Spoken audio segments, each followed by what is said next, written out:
Odeessattaanuun dhaabbatii Koongireesii Federaalawaa Oromoo godinaalee Oromiyaa 22 keessatti lolli humnoota mootummaa fi hidhattoota waraana bilisummaa Oromiyaa gidduutti geggeeffamaa jira jedheera. Dhaabbatichi guyyoota lama walgahii koree giddugaleessaa Finfinneetti taasisaa ture wayita xumuru ibsa baaseen kana jedhe dhimma kanarratti ammayyuu ittaanaa dura taa'aa KFO Profeesar Mararaa dubbiseera. Walgahiin keenya yeroodhaan kan ta'udha. Garuu dhimmi guddaan kan nuti qabne biyya kana keessa waan ta'aa jiru sabni jireenya jalaa geekamaa jira. Waa'ee jireenyaati. Sochiin dhaaba keenyaas dirreen siyaasaa dhiphachaa deemaa jira. Waa'ee dirreen siyaasaati. Waliigaltee biyyaa jedhamee marii biyyaa jedhamee kan itti deemamus jira. Waan laga ce'uu hin dandeenyedha. Saba keenya nagaas fiduu danda'a jennee waan itti namannedha. Waan Oromiyaa manatti gubbaattis deemaa jiru kana ilaallatee kan nama irratti dubbachaa turre. Kana dura irra deddeebiidhaan paartiin keessan marii malee furmaanni hin jiru jedhee ibseera.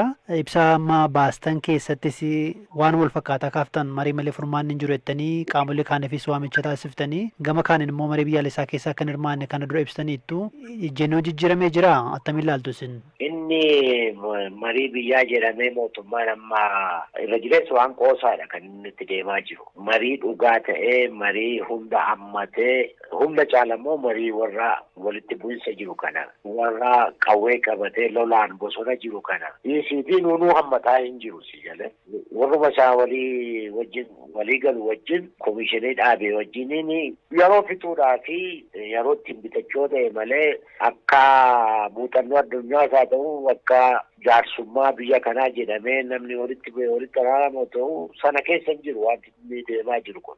Na eessayyuu hin ga'u kana yeroodhaanii baranii marii biyyaa hunda hammate wanti guddaan sana hunda hammachuu danda'e biyya kana waloodhaan immoo bulchuun akka danda'amu nagaa fiduun sirna dimookiraasii ijaaruun gara badhaadhinaatti deemuun waloodhaan malee garee tokko duwwaan akka hin taane. Waan akkasii kana yaadachiisuu keenyaa jechuu kooti. Erga marii mootummaan yookiin immoo komishinii marii biyyaalessaan qophaa'e keessa hin hirmaanne mariin biraa karaatti qophaa'uu jiru jechuudha moo hagasitti eegdu jechuudha san? Jaalatanis jibbanis biyyi kun akka nagaa argattu barbaannaan marii hunditti karaa waan irratti dubbatamu akkatti irra dubbatamu warri walitti fiduu danda'anis eenyu akka ta'u kana gubbaatti duubatti deebi'amee waan lafa qabate waan dhugaa ta'e. Waan hunda hammatu waan hundi itti amanu marii akkasii deemuutti irra jira malee nama deemaa jiru kun irra jireessa mootummaan yeroo ittiin bitachuudhaa fi tapha bira waan darbe wanti bal'aan guddaan hin jiru jechuu keenya. Ibsa keessan yeroo dubbisetti bakkeewwan yookiin immoo godinaalee Oromiyaa garaa garaatti humnooti mootummaa badii jajjaboo akka isaan raawwataa jiran ibsaniitu gama kaaniin immoo hidhattooti kan waraana bilisummaa Oromoo kan mootummaan shaneedhee waamu isaanis immoo badii ni himatamu dhaabbileen mirgaas qaamoleen garaa garaas kana dura ibsaniiru mootummaa qofa himattan ibsa keessatti tarii hidhattoota paartiin keessan akkamitti ilaala tarii badiiwwan raawwatuuf qoodan qaban isaan? Badiin abbaan raawwatu badiin badiidha. Nuti isaan badii warri biraa hojjetus haa ta'u qaamni mootummaas hojjetu haa ta'u badii hundaa fi olaantummaan kan itti gaafatamu mootummaadha si galee. Nagaa biyya kanaa eeguudhaaf mootummaadha kan itti gaafatamu. Rakkoon iddoo ijoo kan jiru iddoo sana ta'ee fi mootummaan kuni biyya kanaa fi warra marii saba hunda walitti qabate walitti hammachuu danda'u fiduu danda'u bal'aa geggeessee nagaa biyya kanaa fidu jennee kanaaf achi gubbaatti xiyyeeffannee jechuu kooti. Malee akka paartiitti badii raawwatuu quba qabdu jechuudha qaamoleen garaa garaa akka isaan qooda keessaa qaban. Isas deddeebinee qaamneerra wanti walitti qabatee nu rakkisu jira. Hidhataa baay'eetu jira. Naa saba keenya gaafannu, naa miseensa keenya gaafannu iddoo baay'eedhaa hidhataan socho'aa jira jechuu kooti. Kana gargar baasuudhaa fi yeroo baay'ee deddeebinee mootummaa gaafanneerraa qaama bilisa ta'eenii haa qulqullaa'u.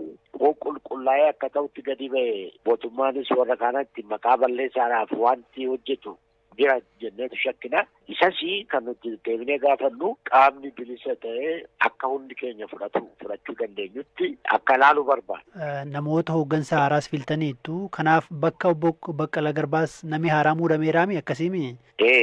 Laatuu gammachuun taanaa dhaabaa ta'eera fudhataa ta'ee filameera. Obbo Jawaar Mohammadis hooggansa KFO keessa jira. Walgahii kanarratti hirmaataniiru. Koree hojii raawwachiiftuu keessa jiru. Walgahiidhaan dhufne. Sooli garuu dhaaba koree hojii raawwachiiftuu dhaaba keessa jiraami? Takka wajiitti ilaalle. Jechuun wal quunnamaa jirtanii dubbii keessan irraa akka nu badhutti. Wal quunnamaa jira walgahii gubbaatti hin argamne jechuudha. Tole malee gahee akka itti aanaa dura taa'aa paartii keessanitti tajaajilaa dhuma jira garuu. Dhaaba wajjiniin amma finneen jiru. Dhaaba wajjin waan hojjechuu danda'u mayaalaa jira. Hojiin keessatti egaa akka dureen siyaasaa biyya kanaa jirutti rakkoo babal'aa qaba. Rakkoo nama kana keessatti hamma dandeenya akka dandeenyetti hojjechuu yaalaa jirra. Hooggansa yookiin immoo itti gaafatamaa qaba miti paartii keessan keessatti itti aanaadha Obbo Jawaar. Itti gaafatamaan Finfinnee taa'ee waan hojjetamu wanti hojjechuu danda'u jira. Biyya biraas yoo jiraate miseensi keenya waan hojjechuu danda'u jira.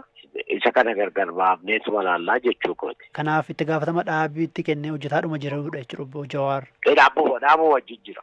Kana duras filannoo irratti akka hirmaanni beeksiftaniittu yoo dhaabii siyaasaa tokko dhimmoota akkasiirraa yoo hirmaatuudhaa dhabe akkamiin dhimma biyyaa irratti hirmaachuu dandeessu dhiibbaa isin irratti uumu. Dhiibbaa uuma jennee waan hin taane keessa galuu duruma sin barbaannu amma sin barbaannu si galee. Akka yeroodhaan akka qajeelfamu hoogochuu baanne biyya kanaafis nagaa hin fidu mootummaa kanaafis nagaa hin fidu rakkoo biyya kanaa isiniiku waanuma taphan taane hin taphannu jechuu keenya barnu. Biyya balleessanii baduurra nagaadhaanii biyya kana. Akkuma beekamu mariin paartii kaafaa guyyoota lamaaf gaggeessaa ture. Akkuma amma dhageeffachaa jirtan kana. Akkuma beekamu paartiin kaafaa guyyaa lamaaf gamaggamii paartii isaa Oromiyaa guutuu kutaalee garaagaraa keessa jiru hunda walitti yaamuudhaan haalli jiru maal fakkaata haalli nageenya jiru karaa paartii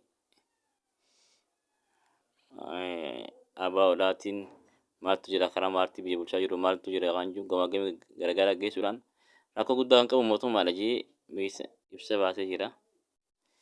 Kanatti aansuudhaan utuun guyyaa irraan tanaa kan addunyaadhaa iddoo garaagaraa kan jiru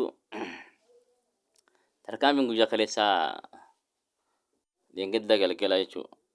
Tiraamp irratti fudhatamee osoo walgahii jirutti ajjechaa tarkaanfii ajjechaa irratti aggaamii ajjechaa gaggeeffame akka waan du'e jechuudhaaf gurra isa dabarte. Kun tarkaanfii hamaa yeroo biyya dimokiraatii jedhamtee fakkeenya taa'aa jirtu kan ta'etti wanti kanaa kun ta'uun waan akka malee gaddaatii fi nama gaddisiisudha. Kanaaf injifannoon kan uummata Oromoo kan jaalmarrooti jenna. Fiiziksiin ittiin beekuutiin ka'ee waan lama ta'uu danda'a. Inni tokkoffaa keessumachuu dhiyeenyarraa yookaan immoo lookaalirraa yoo bokkaan roobu yookiin immoo bokkaan roobuudhaaf yoo jedhu kan uumamuu danda'u bakakkaa yookiin immoo balaqqeessa bakakkaarraatiin kan ka'u ta'uu danda'a. Inni kun yoo uumama ta'a ta'ee lafa irratti immoo dhagaa fi kan dhagaa fakkaatan yookiin sibiila kan fakkaatan argamuu danda'a yoo ta'e hurrii baay'ee dorrobaa yookiin immoo baay'ee kuufama qabate yoo ta'e inni ulfaataan gadi deema inni immoo salphaan ol deema hurriin kun lamatti yennaa wal hiru inni gadi deemu kuni gadi lafarra dafee dhufu wanta hin dandeenyee fi kan akka elektiroonii salphaan immoo iyyuu lafarra asii ol ba'ee simachuu barbaada jechuudha. Kun immoo giraawundiin jenna yookiin immoo eerziin jenna. Yeroo kanatti keessumattuu karaa kamiitiin gadi lafatti makamuu danda'a yookiin immoo inni lafarra ol simachuu danda'a yoo jenne mukti dheeraa yoo jiraate muka dheeraa yoommoo piikii jennuudha karaa piikii isaa baha yoo mukti immoo iyyuu dheeraa iyyuu hin jiraanne nama yoo haa ta'u mana yoo haa ta'u hanuma ol aanee jiru achirraatiin wal qabachuu barbaada. Yeroo kanatti maal uumamuu danda'aadha. Tokkoffaa nafi ol ba'u muka sana yookiin wayi tokko asii ol faffalatuu danda'a. Yoommoo naannoon sun albuuda qabeessa keessumattuu sibiilaa fi maaginaataawwata yoo walitti achi jiraate walitti qabuu hin danda'a. Kanaan akkasittiin hubatamuu danda'a. Kabareejiin isaa immoo iyyuu haala hurrii fi haala walitti kuusama balaqqeessa sanaatiin hundaa'uu ni danda'a. Inni tokkoffaa kanadha. Inni lammaffaa immoo lafarraa otoo hin ta'iin keessumattuu astrooidii yookiin immoo meteorite kan jennu. Astrooidii yoo ta'e gosa dhagoota Maarsii fi keessumattuu immoo Jupiterii gidduutti bahanii yookiin immoo karaa isaanii yookiin immoo sulula isaanii jennaa gadhiisanii yoo dhufanidha. Yoo guddaa ta'e inni baay'ee lafayyuun balleessa. Guddaan itti fakkaatu xinnaa ta'uu danda'a. Kanaaf gosti akkasii argamuu danda'a. Isaan immoo yoo qabataman ta'e gosti isaanii wanta beeksisamuu fi qorachuun ni danda'a.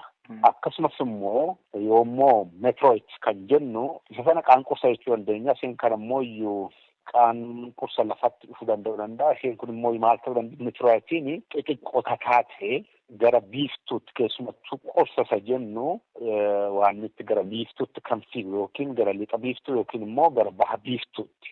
Qorsa ganamaa qorsa galgalaa kan jedhamanii ciraa baafatanii deemanii yoo ta'an isaanis bu'uu ni danda'u.